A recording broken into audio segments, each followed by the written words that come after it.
जब आप कॉलेज गए तब आप कितने साल के थे? 18 साल के। और अभी? 30 साल के। क्या किया आपने पिछले 12 सालों में? कुछ नहीं, सिर्फ पढ़ लिख के डिग्रियां इकट्ठा करी और कुछ नहीं। सिर्फ डिग्री? क्यों? सर, घर वाले बचपन से बोलते रहे पढ़ो लिखो, पढ़ लिख के इंसान बड़ा आदमी बनता है। तो पहले 12th किया, फिर ग्रेजुएशन किया, फिर 3 सब्जेक्ट में पोस्ट ग्रेजुएशन किया, फिर बीएड किया सर, ताकि बड़े आदमी बन सके।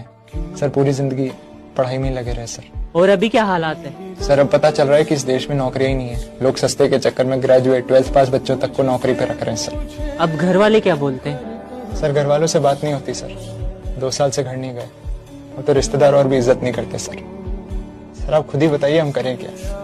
बचपन से घर वाले कहते रहे कि पढ़ो लिखो, पढ़ लिख के बड़े इंसान बनोगे। हमने अपनी पूरी जिंदगी पढ़ाई लिखाई करने में, डिग्रियां इकट्ठा करने में लगा दी सर। और जब अब डिग्रियां हाथ में, तो नौकरियां नहीं है सर।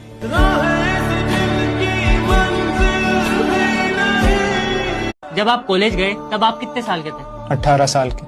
और अभी?